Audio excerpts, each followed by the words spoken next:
Hey everyone, and welcome back to the Writing Podcast. I'm your host Adam, and I'm here with Lindsay as always. And we have a good one for you today. We have a guest author on the show, Bryan Cohen. Bryan, welcome to the show. Hey, thanks for having me, guys.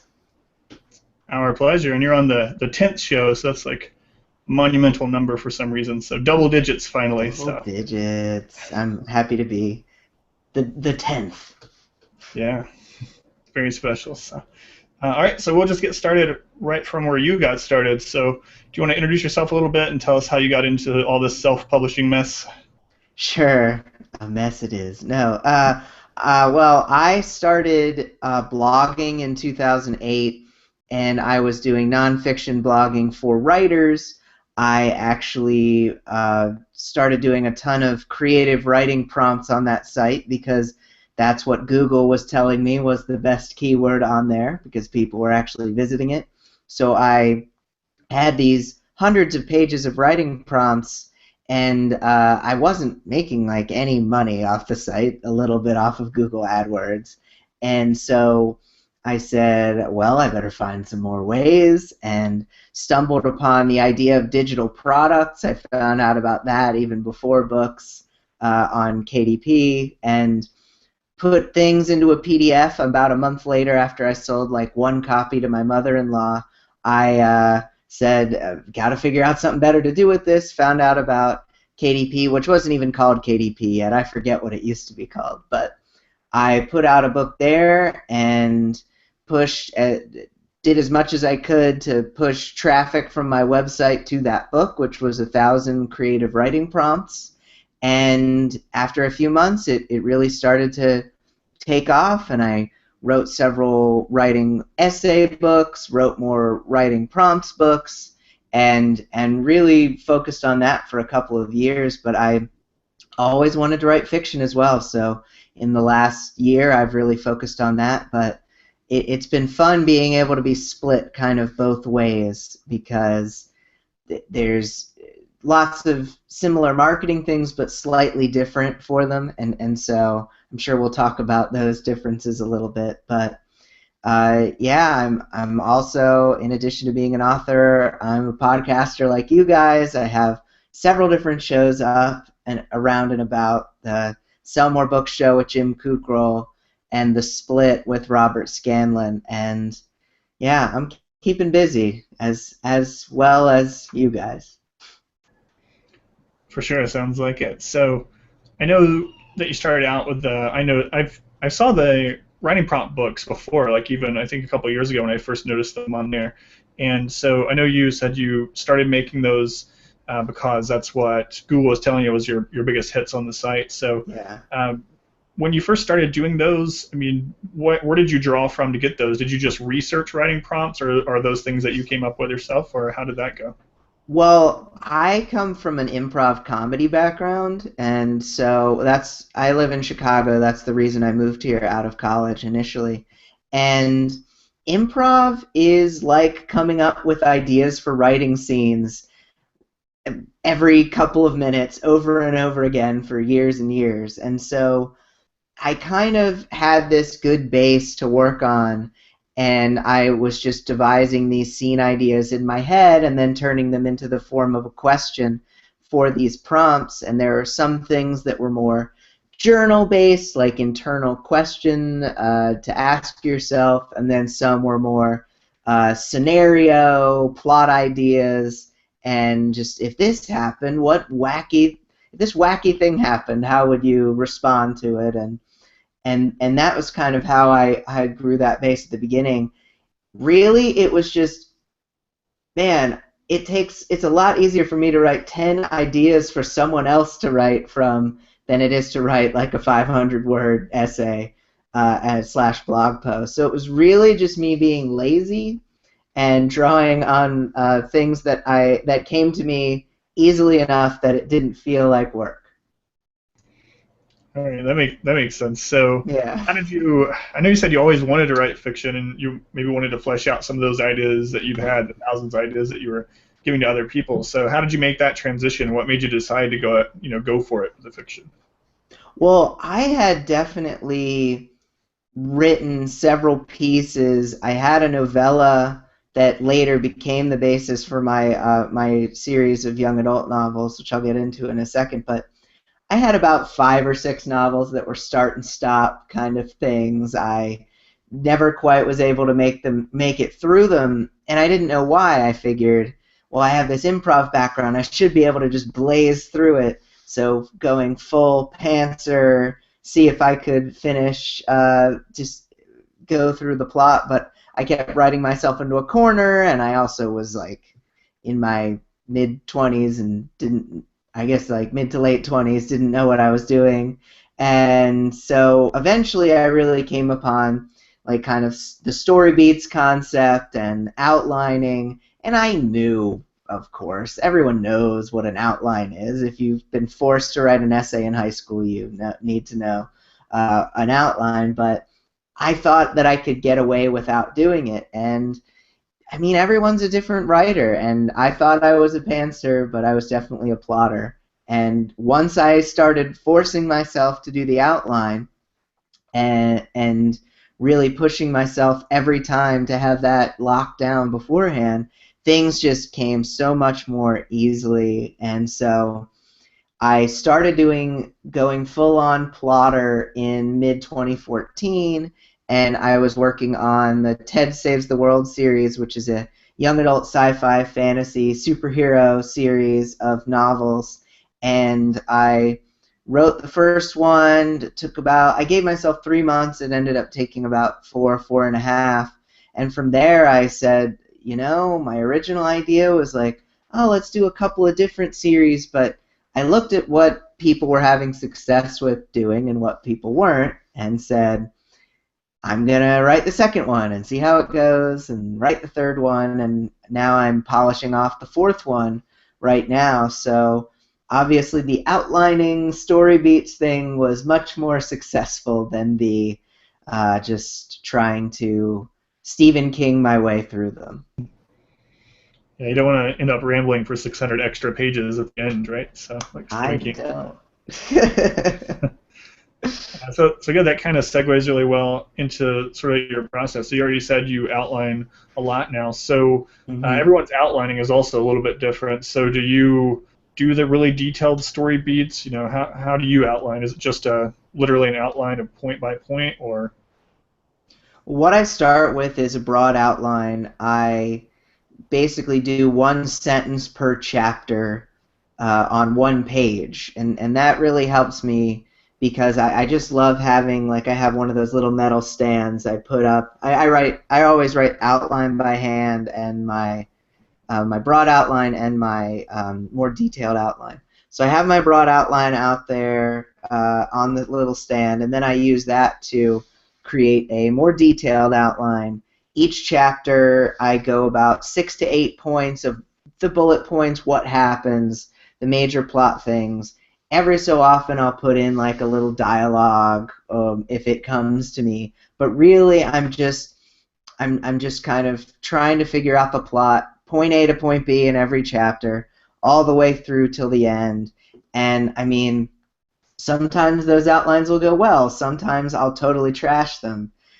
Book 2 in the TED series, I had a completely different plot originally, did the outline, had the full detailed outline, looked at it and said, you know, this isn't going to lend itself well to the rest of the series, this is not what I really had in mind, and so I just trashed it and then went back to the broad outline, and fortunately that was the only time I had to do that because that really sucked. But no one likes to lose 2 weeks of work, but usually I give myself about 2 weeks to do those 2 outlines, and then from there I will go slightly more out of the Stone Age and use my little portable electronic keyboard, which isn't attached to the internet or anything, so that I don't go off the rails and look at my Facebook account and check if I'm trending. I've never been trending, so I don't know why I would check that. But yeah, that's basically my outlining process up to the first draft stage.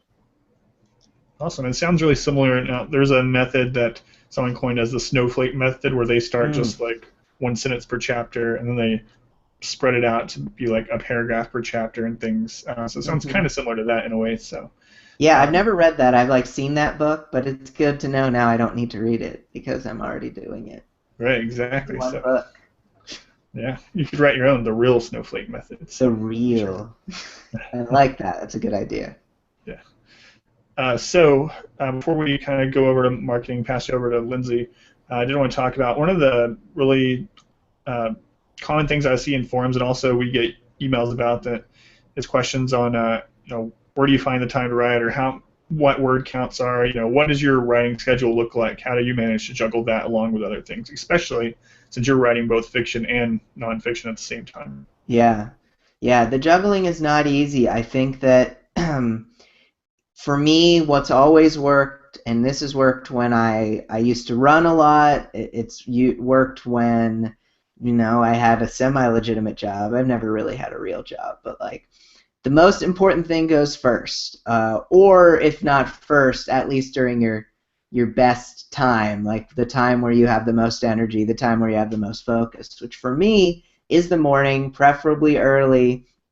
I get out of the house at 6:50 a.m., usually 7 a.m.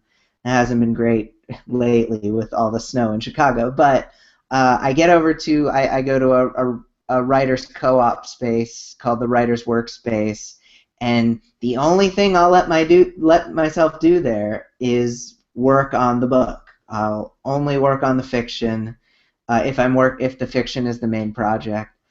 I'll only work on that, and then I'll either leave or then I'll transition over because I also do freelance. I'll go start doing freelance, but I can only do it when the other stuff is done. And so the way I've prioritized that is by just making it the number one priority, which I know is hard for people because if you've only written some of a book or one book and you're not making any money from it yet, how can you say like this is my number one priority. This has to be valued above everything else. But I mean, that's what I've done, and it's really worked well for me. Awesome. So yeah, prioritizing it high on your list, and like you said, not just to do first, but to do when you're most in that mindset. Other people like myself, I write best at night for some reason. I know it's different from everyone. So whenever you're in the best mindset for it. So Yeah. all right. So I think I will go ahead and pass you over to Lindsay. I know she has a bunch of questions about things that you're currently doing that you may have answered on other shows recently. But that's okay. So Yeah, it's new to you if you haven't heard it before. that's right. Don't worry, only like 7 people watch the our science fiction marketing show, so it's new to Ah, almost everyone. fantastic. But one thing I didn't ask you much about there that I'd like to talk about, because I know we have some nonfiction people who listen, is when you decided to go from just posting on your blog to actually putting the ebooks up on Amazon, how did you go about starting to get some sales? Did you have a mailing list or? At that time, no, not really. I really had no freaking clue what I was doing. And I look back on that time and there is regret. But I was all focused on SEO at that time. That's what the blog was focused on, making sure the keywords were optimized for each page and that there was a title that connected back to the keywords. Everything was keywords and strong content as well, but it was really all focused on the keywords. And the thing I tried to do was create as many pages from my blog pointing out to my sales page as possible. My theory was that it would increase the ranking of that page in Google and also hopefully on Amazon, but that's all a mystery how that all works. But the hope was that when people were searching creative writing prompts, they'd either hit my blog or they'd go to the Amazon sales page. And what I did there, I actually used a site called Amazon Mechanical Turk, where you hire people to do tasks for you for like 50 cents or a buck. And I had people write stories responding to my prompts. And so there were these like 300 to 500 word stories that people would write responding to my different prompts, and fiction or nonfiction, it didn't really matter. And then on each of those pages, I would put the little Amazon widget and linking to my page. And whether it was traffic or whether it was magical SEO link juice, I think that really helped it in 2010. Would the same thing work in 2015? I doubt it. I mean, it could contribute, but back then I feel like you needed just like a little boost because you were one of like these first, I don't know, 10,000, 20,000 writers who were putting stuff up there. And now that there's a lot more, it's probably a little harder to stand out. But at the beginning, that was my main focus. If I had known what I was doing, the email list would have definitely been the number one thing I would have done. Cool. And did you experiment with different pricing and things like that? You know, I often hear people say you can sell nonfiction for more, but I don't know, writing prompts is not quite the same as 100,000 words on how to fix your colon or something. Yeah, the colon book, that's like $7.99 material for sure.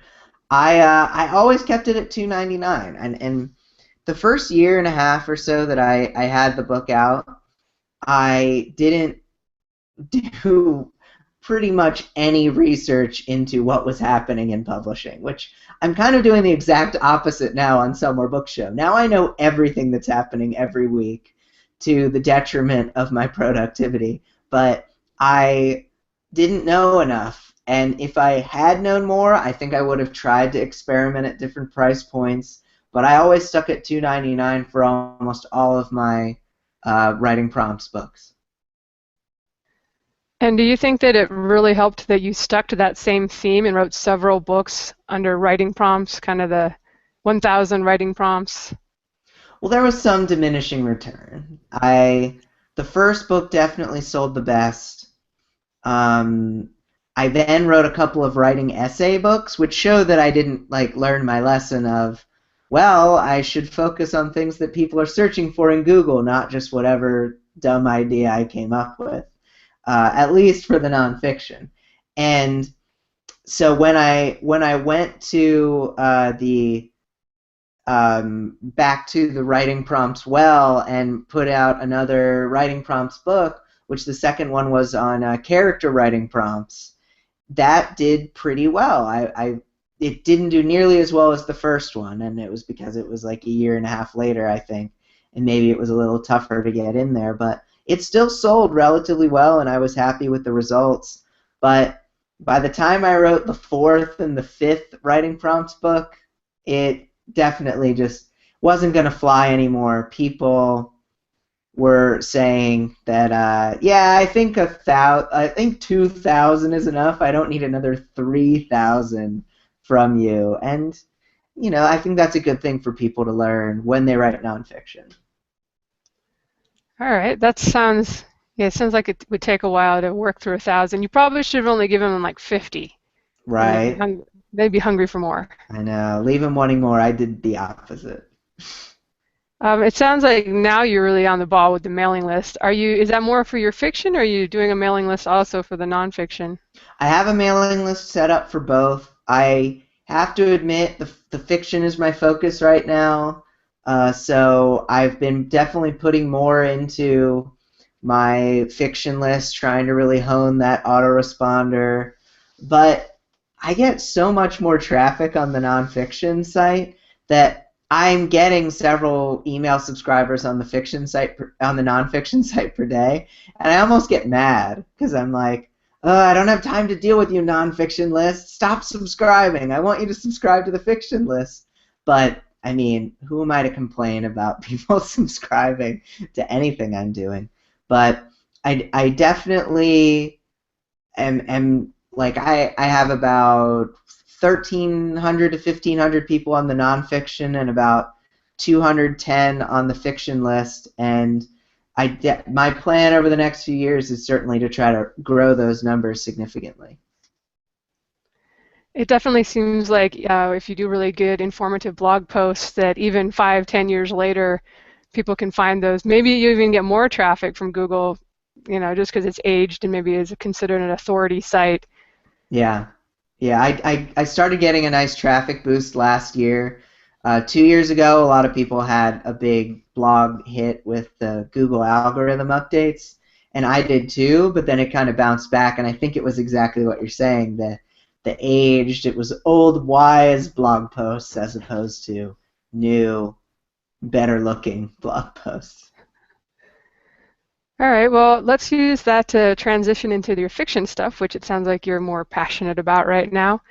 Are you also using blogging to try to market your fiction, or are you just trying to focus on writing the books? Right now, I'm trying to focus on writing the books. As I mentioned on your previous podcast that I talked with you on, I was really pushing the YouTube. I've actually had to scale that back a little. I was working on this daily YouTube channel called the Bryan Cohen Showin', which is an effort to show my silly personality and my improv chops a little bit, in addition to talking about the books, doing chapter readings. And I think I'm still going to do YouTube, but I want to push it in a different direction, and I think this is going to be my big thing for my mailing list subscribers, for finding new subscribers, and that is I'm going to create a lot of behind-the-scenes content. I want to have interviews with all of the people involved in my process. I almost want it to be like a DVD special features sort of thing, and I want that to bleed over to some of my multi-author stuff, which we can get into in a little bit.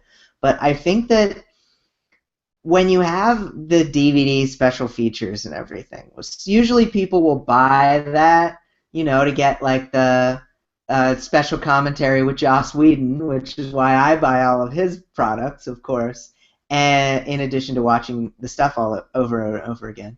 But sometimes I think it can be a reverse. Sometimes I think you can provide these special windows into you as a writer, and people who are casual fans can watch it and then get more excited about you. So that's it's very in the early stages, but that's something I'm excited about. And otherwise, as far as marketing the fiction, I think I'm trying to do a lot of the Nick Stevenson reader magnet stuff in the beginning of my first book, which is permanently free. I'm actually saying you can join my mailing list and get the second book for free too, which pained me to do, but Nick really convinced me to try it, and since I've done that, I've definitely been getting more subscribers. And when I can finally get BookBub to answer my phone calls, maybe that will give a major, major push, since I'm getting just a higher percentage of people subscribing. So that's kind of like the main focuses right now. Yeah, I just heard was listening to your other show, the Summer Book Show, and I heard about the sad BookBub rejection. But Yeah. I feel for you because my pen name can't get any love. I try every month, but and there's like 185 reviews on the book. I'm trying, and it's free. I'm like, just show it. Come on, what's the problem? Seriously, yeah. With 185, that's I mean, as you might have heard on the show, I was really I really analyzed it versus the other books in my category, and I was definitely my book had fewer reviews than them, all of them on the front page of the free young adult page, and so it totally made sense to me why they didn't pick me. And as disappointing as it is, and especially since I worked so hard, I have 114 reviews on mine. I worked really hard to get those, but yeah, it's weird, but I think I need to do more work to get it up there. I think sometimes with them too, you'll find, and maybe you're in the same position as my pen name in that, with the pen name I'm doing science fiction romance, which isn't really a BookBub category. I'd have to choose, I try to get it under science fiction. And I think, is it just straight young adult they have, not necessarily like YA speculative fiction or YA fantasy? Yeah, they have young adult, and that's like a catch-all for everything young adult. So you're competing against all those nice little sweet high school romances and stuff. Yes, I am, but I think I can get in. I really do. They have genre YA on there, Like I've seen it, and I think part of it. I mean, one of the things that that Q&A that BookBub did on Kboards. One thing I didn't know before was that they look at the Goodreads reviews, and my Goodreads reviews for that book were not. I mean, everyone's Goodreads reviews are a little lower than their Amazon reviews, but mine was definitely percentage star rating wise was lower than all the books on there too.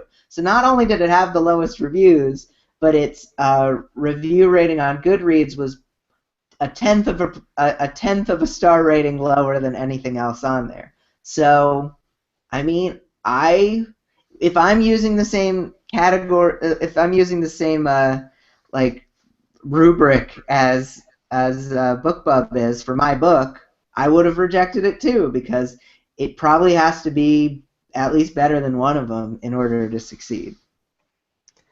Yeah, I do think too, though, it's worth to keep trying, because I think sometimes they're just booked up for the month, and Yeah. that's how it is. No, I know. I made the whole 30-day window open. I said like, hey, next month too. But yeah, I hear you.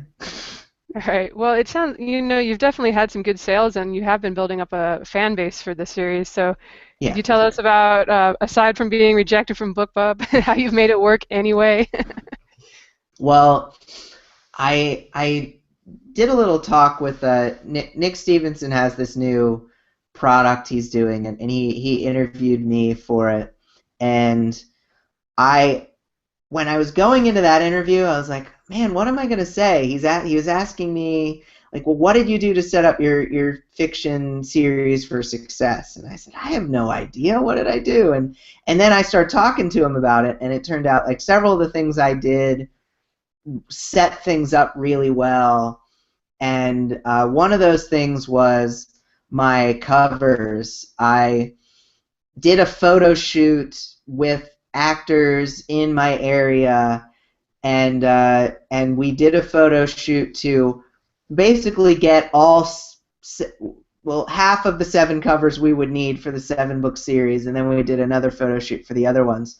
But I wanted it to look professional. I didn't want it to look like a staged, like just trying to cobble together clip art, not clip art, but like stock art. I wanted to know what these people were going to do. I wanted to choose what they looked like. I mean, I'm a control freak, so that was part of it. But I knew that if I shot multiple of these photos together, it would save some money, because these were like college students, and so they weren't like charging up the nose for it. And then I'm friends with a local photography company, Photography, in Chicago, and so we got the stock art for this relatively cheap, and then I found a new cover designer to design all of these. So that was like a major thing that set me up for success. My books looked like they were part of the genre. They looked like they were professional covers. They looked legitimate. They, it didn't look like I just threw them together. And like they look good. I mean, I'm really happy with how they turned out, and I have them like in matte. I think I have, like one of them here, and it's like so pretty and matte, and it feels nice, and like, it just looks so cool. And I had like Derek Murphy, cover design guru, saying like, oh, those look really nice. And so that was definitely one part, and I think cover matters so much. I worked really hard on the blurb too. I wanted it to match the genre as well, and I wanted to make sure that it was compelling, that it was interesting, and I used like the Author Marketing Club's description tool to make sure it had like the bold orange and the different headers, and I worked on it a while to make sure that it fit. And the third thing I did, I emailed 1,000 reviewers. I emailed 1,000 different people to potentially review the book, and I got not 100 of them because some people I found otherwise, but I got like 70 of them to post reviews, and those were the three main things that I set up to make it work. Okay, I love the idea that you actually just went to your local college campus and was like, hey, let's do a photo shoot. I don't think Yeah. most of us would really even think that we could do that. We're just writers. That's Yeah. Well, I who knows how used to to do that. act. I used to act, so I know that those things happen. But yeah, it was a really cool experience. I can definitely see where that helps with branding too, because you've got the same people on the front of each cover. When you're Hmm. doing something with illustrations or stock art, especially stock photos, trying to find the same couple or guy, but not in exactly the same position. That's pretty Hmm. tough when you're just kind of hoping something might be out there. For sure, for sure. I'm going to ask you about Facebook because I know you've done some stuff there and want to talk about some events. But one Hmm. one more thing I want to ask is about your blurbs on Amazon. Yeah. They're really great. And I know how to do this, but I never end up doing it. But could you tell people how you've got like, the top, you've got like a header, and then you've got Hmm. bold and bulleted lists, and could you give Yeah. us some tips about that? Yeah, for sure. Well, like I said, I mean, I've used Author Marketing Club's description tool, which puts the nice headers where it's supposed to go. But I'm pretty sure, and I'm just gonna verify this, that the orange bold is header 2, but I don't want to say that and be lying. So I'm just gonna double check.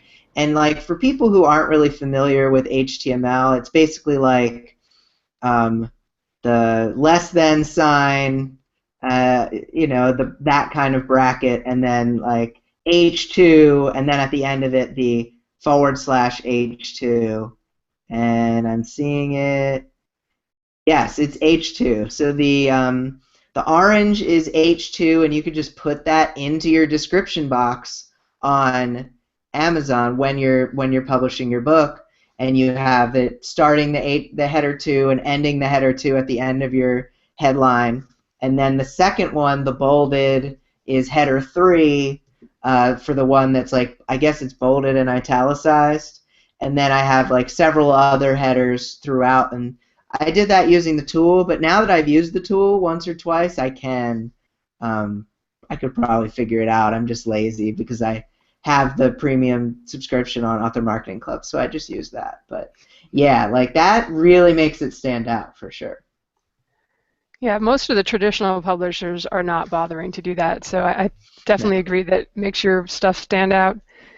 And for those, well, maybe they can check out the Author Marketing Club, but also people can go into Author Central to edit the bold and play with that a little bit more easily than actually putting the HTML tags in the KDP dashboard description. It's pretty easy to screw something off or screw Yeah. something up.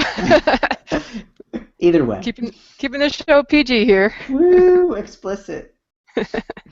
But yeah, you could use Author Central as well. Although, do they let you do the header 2 tags? I wasn't sure if they did. I'm going to have to look, but I think not. I think you can do bold and italics and bulleted lists. Yeah, I'm pretty sure. Hold on, I have to let my cat out. My cat was my audience member. All right, I'm super professional again. Did he get bored of you? YouTube exclusive.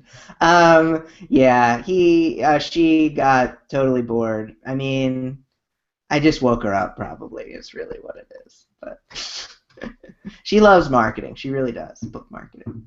So Facebook. Okay, we were going to talk about Facebook. Yeah. Yes, I think every author knows they need to be on Facebook, but I think it's always a question of what they can actually do to get more readers and maybe sell some books or get mailing list Hmm. signups, something productive. Yeah, and it's tough. I mean, Facebook's really been making it harder for authors to reach people lately, but what I've found really in the last year that's helped me a lot is I've been running these multi-author Facebook events, and they're really geared towards sales and mailing list subscriptions and like Facebook fan signups. But I mean, I know for sure that you don't want to keep your people on Facebook. You want to move your people off Facebook, and the events have been really helpful for that. All right. Well, so tell us about these events. I know you've done them both for the nonfiction and also more of a fiction focus. Well, the events, and a lot of people know these more as like Facebook parties. I mean, I think that's an okay term, but like basically what I've done for these events is I've asked a dozen or more authors to all come together that are in the same genre or generally the same genre. And each of them discounts one of their books to 99 cents, and they agree to promote the event. They agree to stop by on the day of the event to chat with readers, and they, you know, plug their books, chat with people, have a good time. I mean, a lot of the authors have enjoyed it as much as the readers who are kind of getting this chance to really talk to everybody. And with the nonfiction ones, they're asking questions to the authors, and with the fiction ones, they're asking kind of behind-the-scenes-y questions, but also they're just gabbing about their favorite characters and having a good time with that. And so, yeah, I mean, there's just so much interaction on these events, and they get crazy. Like, they get insane. They, like, give me a panic attack, but they're pretty awesome. Yeah, I've definitely seen that it's becoming, more effective, or it's probably always been effective, but more people are doing it where you're networking with other authors and coming together as a group of 10 or more people to either to promote a box set you're working on, or everybody's doing a free book or a 99-cent sale. How do you go about picking the authors that you want to have in there, and does somebody have to have a following of 1,000 people or be really popular? I mean, obviously, it's ideal if you have at least a couple of people like that, of course. And I try to first narrow it down by reviews and like review rating, number of reviews, and just like what this author has out there. I mean, if an author has just one book, I really have to look deeper. I have to say, like, okay, well, what's their presence like on Facebook? What's their presence like on Twitter? If they have 15 books, I mean, you got to assume like they're not just living off an inheritance or something, and they're actually like doing pretty well. So that really clues me into it being a stronger author. Usually, I only take books that have over 4.0 review rating and over 10 reviews. If someone has like hundreds of reviews, it's really, like I get really excited about that. But also, I mean, I'm always trying to expand my network. I'm trying to meet new people in different genres, and through that, I've been able to connect with some of the bigger authors in each of the events that I've done, like getting to connect with like Steve Scott and Nick Stevenson before the last March to a Bestseller 2 event that I did in November. Like, they were just quick emails away. Like, I didn't have to like go hunting for them. I already knew I had some people right off the bat. And could you tell us kind of what the numbers were? I think you mentioned before, at least for the nonfiction one, that you sold like 3,500 books or something like that? Yeah. The last nonfiction one, we sold 3,500 books. We had 11,000 people visit the event at some point after we started it. And there were over 1,100 people that joined the event. But there's plenty of people who will buy books that don't even join the event. They just stop by and then unsubscribe, and they bought their books, so they've done some good. But yeah, I mean, it was crazy. We got over 200 new Facebook fans for Sell More Books show. We got over 300 new email subscribers from the event, and it was just so cool. Like, I'd done one before that was nonfiction, and this one basically went twice as well, and it was so cool to just see, like, because I learned a lot from the first one to that one, and I'm still learning because the fiction ones haven't been as popular yet, and I'm like working on cracking the code. Like, each of the events I've sold between maybe like 100 and 400 books for the fiction ones, and I want to do better. Like, I don't know if they can approach the level of the nonfiction ones, and I'm still happy with the results that we had with those. but I know they can do better. Like, I know that there's a way, and I've got a lot of new things in mind to try if the next event I do is a fiction one. All right, and can I ask you kind of for somebody that might be thinking of putting something like this together, like what does it look like? Because you're getting more success than I know a lot of authors do. I Hmm. see people do these and they send me invitations even though I haven't read their books or ever talked to them. And I go in and there's Yeah. like 2 comments or like, wow, that was probably a waste of time for you. Sorry. Uh, yeah, no, I've seen them too, and I get invited to a lot. Trust me, when you've held a couple of these events, you get a lot of invites yourself from eventy people. But I think the key to it needs to look like it's legit. And one of the ways that my events have looked legit is to have the author scheduled for a couple of hours. I think the mistake that some events make is they have one author there for 1 hour. You know who's going to show up for that 1 hour? The author and like the 5 people he told. But if you have multiple authors there at a time, and ideally one of them has like a decent following, then you have the following of those 3 authors.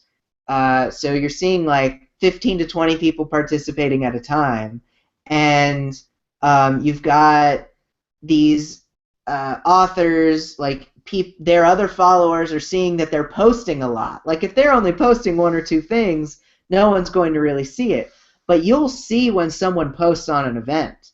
So if you're following an author and they post a bunch of stuff all at once, you get really excited. Like, oh, what's my favorite author? What's Lindsay doing? I want to go see what Lindsay's talking about on this cool event. And then they jump in, and the participation goes up, and like the possibility of it going viral goes up. So I think that's been one of the keys for me, is always making sure you have a couple of authors on board at a time. And if things are slow, you have to be the one to like keep the conversation moving. You post a poll, or you post like a picture and ask questions about it, and you want to keep things as open-ended as possible, because we all know like the smart things to do on social media, and you have to do all of them in these events because you need to just keep things exciting and keep the people's attention focused. All right. I'm curious, do you know if somebody can participate as their author page, or is it the personal Facetube account that's linked to the event? There's a trick. There's a workaround. Because technically you can't, as it stands now. Like if you run an event through your page, through your fan page, you're the host, and so you're good to go. You can post whatever you want. But if you want another author in your event to be one of the hosts, you actually need to invite their personal profile to be in the event. Once they're in the event, you set them as the host. Once they're the host, they can go into the mechanics of the event and add their page. Then their page can post new posts. But if you don't want to go to all that trouble, pages can still, Facebook fan pages can still comment.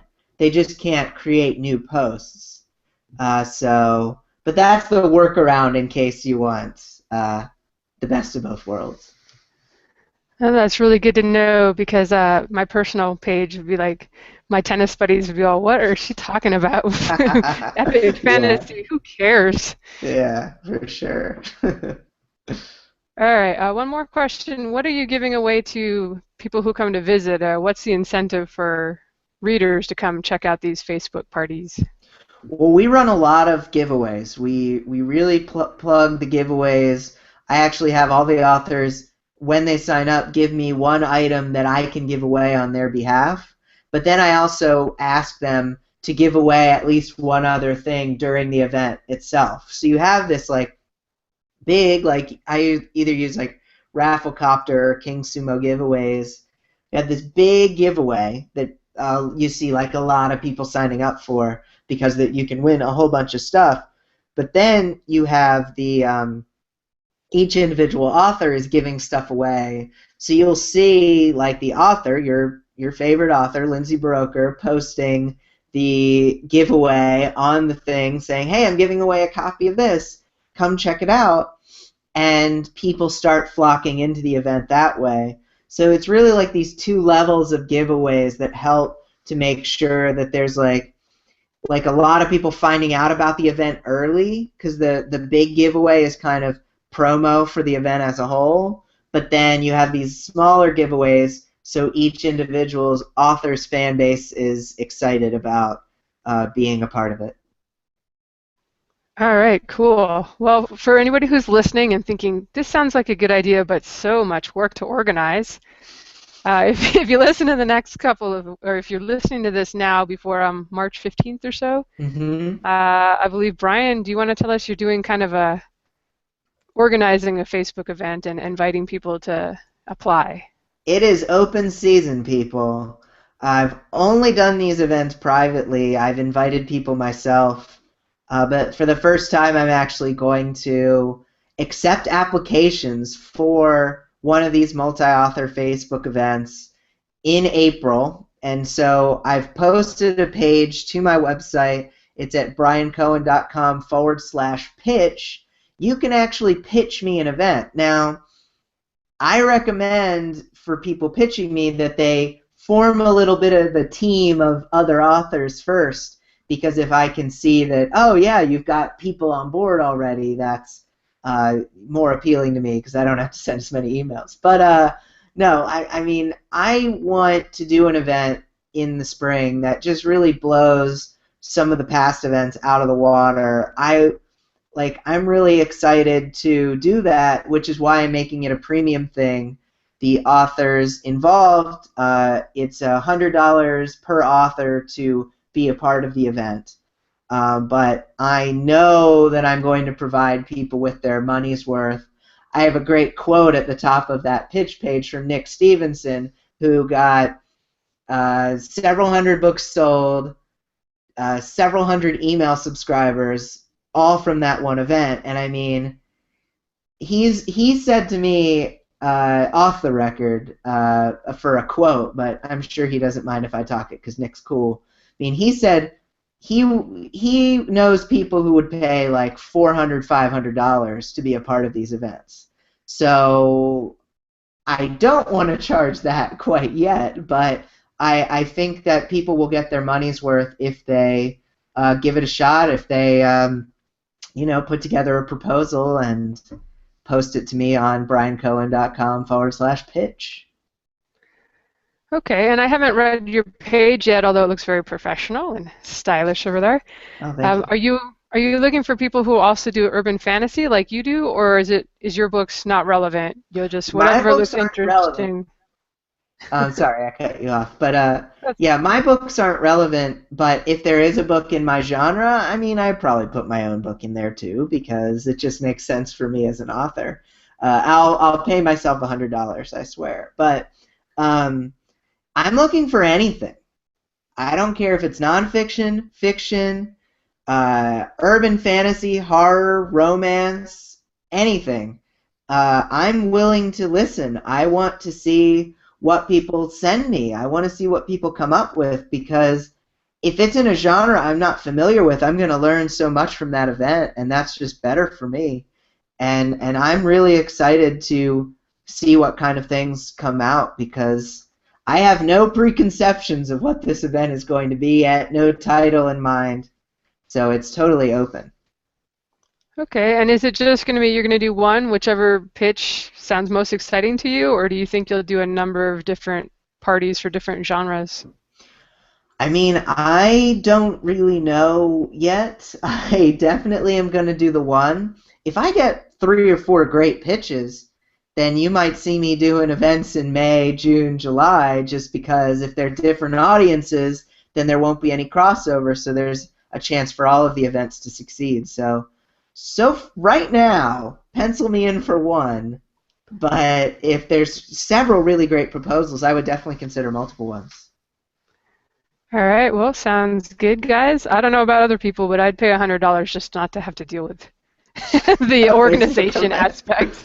Yeah, help me help you, or whatever it is, sort of thing. Help you, help me, I don't know.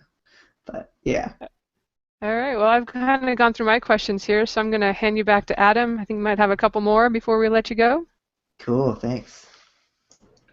So I think there was just two things that came up during the show. So before I get to those really quick, before I forget, I wanted to mention when you're editing the description HTML on Amazon, make sure at the end of it that you close all the tags. You can even like close them doubly. So the very first time I did this, it's like 2 years ago or something, and then we started getting complaints that our preview for our book was all bold and all italics. What's weird is if you don't close the HTMLs in your description, for some reason it impacts the actual book itself. So I imagine if you didn't close like the H2 tag, that your look inside would be all bold orange. So make sure you close them out. And so what I've been doing at the end of them, I just put like 5 times, /B and /I, to close bolds and italics. So That's smart. anyway. All right, so the first question was, earlier you said with your very first fiction book that you contacted 1,000 potential reviewers. Where did you find those, especially it being your first fiction book out? Where did you find those potential reviewers? Well, it's going to sound like I'm a plug fest for my buddy Jim Kukral, but I used Author Marketing Club's Reviewer Grabber, which is a tool on the premium side of that site. It actually spiders the Amazon reviewers who have left their contact information, usually just their website, but sometimes also their email address, and it compiles all of them into an Excel document. Now it takes time. I will admit I enlisted the help of my virtual assistant on this because it's a lot of clicking, it's a lot of waiting. And you're putting in hundreds and hundreds of books or hundreds and hundreds of authors who are related to your book to find those 1,000.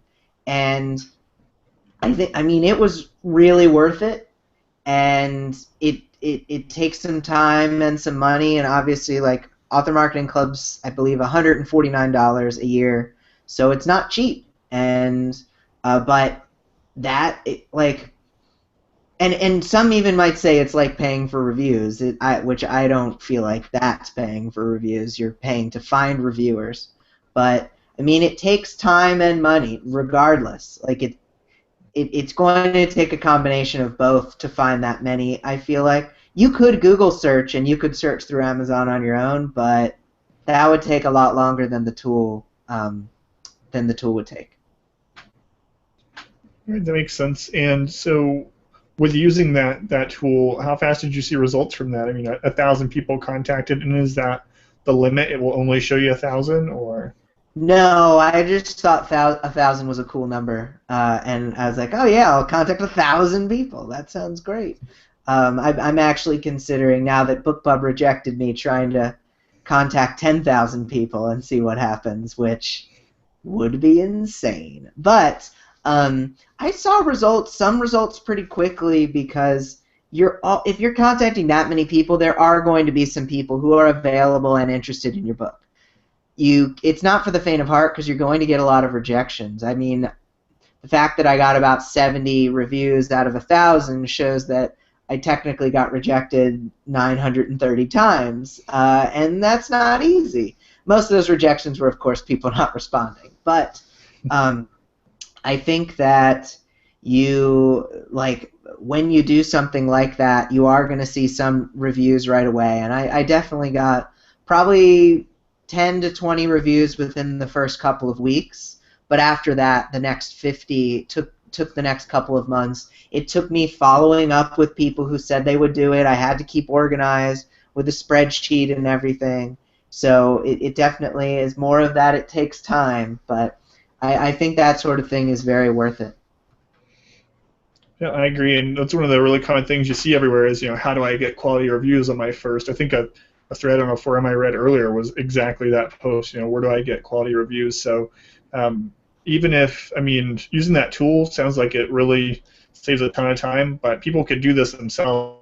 They could go and click on reviews to see if the people's information's there. It would just take you 10 times longer. So Yeah, for sure. Yeah. Awesome. And The only thing was a question. Try to understand this. So you said that the events that you host do get email signups. Are those signups things that are with Rafflecopter and things? Are the signups for mailing lists required to enter? And if so, one of the problems that people find with those is that it makes the list kind of sometimes people that are only looking for like the free Kindle or something, and they never Oh yeah. buy or open. So do you require that for people attending, like for readers, or? I don't. Although something I'm experimenting with in the future is I'm going to have kind of a VIP list. If you join at the beginning of the event, the list, you actually get a sample of all of the books, in addition to an email autoresponder of interviews with all of the authors. So that's like a new thing. I'm trying to get more email addresses right from the beginning, but those wouldn't necessarily be on all the authors' lists. I've done a Rafflecopter where the biggest sign up was you get 10 entries if you join every author's email list on there, and that I definitely saw a lot of attrition. People would join for the freebie, join for the entries, and then leave. And that's the thing. Like, giveaways and email subscriptions can work, but it's a numbers game. Just like with reviewers, emailing 1,000 reviewers to get 70. With email subscribers, there's people out there like Jay Thorne and Nick Stevenson and some other authors who are doing these giveaways and getting 5,000 email subscribers. Out of those 5,000, the usable ones are probably 100 to 200. Like, it's that small. So if you get 10 times fewer, you're on one end, you're going to get 10 times fewer on the other end. So you definitely have to, like with these events, it's on me to try to get so many people involved that you can't help but get some high-quality people on your list, because it's very important, and I know how important it is for people to get good email subscribers, not just email subscribers. Right, that makes sense. And for anyone listening, one thing I might suggest is, at least with MailChimp is what I use. I know that you can make multiple lists on your account. I'm pretty sure you can with everything. So if you're going into one of these, you may want to set a separate list just for the giveaway, and then send them the same emails, and then you can kind of weed it out from there, because you don't want to be paying. If you're to the level where you're having to pay for emails, you don't want 5,000 people that only join for a free Kindle or something that you're paying for to stay on your list. So if you want to cull your list, you may want to make a new list that you submit, in my opinion, to giveaways. So. Yeah, I totally agree with that, and that's what I've seen some of those other people doing. All right. Well, that was all the questions that I had or that had been submitted. So I'm not sure if we skipped over anything. Do you have anything else going on that you wanted to talk about before we let you go? No, I just, I would love it if people checked out, obviously, the pitch thing, because I'm really excited about the pitch thing, at bryancohen.com/pitch. But, I mean, podcast listeners, I would love it if you guys came to check out my podcast, too. There's Sell More Book Show, which is at sellmorebookshow.com. And then my newest one is The Split, which is a young adult book review podcast for readers and writers, and we actually we read a book every week, and we take it from both the reader and writer perspective, so that we see if we liked it, and then we see what writers could possibly learn from it. And we're really enjoying doing that one, me and Robert Scanlon. And so check out those, and that one's at thesplitbookreviews.com. And for authors listening that want to check out your old writing prompt books or want to start reading your series, where can they find those? Oh yeah, those things too. The nonfiction is at buildcreativewritingideas.com, and the fiction, you can go to bryancohen.com, and that's Bryan with a Y. And yeah, you can subscribe to my email list there, or you can just click through. On Build Creative Writing Ideas, there's over 600 pages of content, so you can get a lot of stuff for free there if you just want to find some creative inspiration. All right, awesome. And Lindsay and I will have to bug you to come on again after April so you can talk about how the event went. So, that would be awesome. I would love to. All right, well, thanks for coming on. I know we've tried to get you on here a couple times, and it just didn't work out with all three of us at the same time, but finally got you, so glad to have you on, and we'll definitely contact you again. So, and for those listening, another thing, it seems like a theme that we're going with the show is everyone that we've had on says one of the most important things is to work alongside other authors, whether it's box sets or the events or things like that. So, again, just want to kind of say that, you're definitely not competing with other authors. Team up. If you don't join his Facebook event, try your own. Just meet up with other authors and see where it goes from there. So, all right. So we'll be back next week at the same time. And again, for those watching on YouTube or on the website, we are on iTunes now. We have the first 9 episodes up on there. And if you've listened, enjoy the show, maybe even if you don't use iTunes, hop on there and leave a review. That'd help out a lot. So. That's it for us this week, and we'll talk to you guys next week. Bye-bye, everyone. Bye.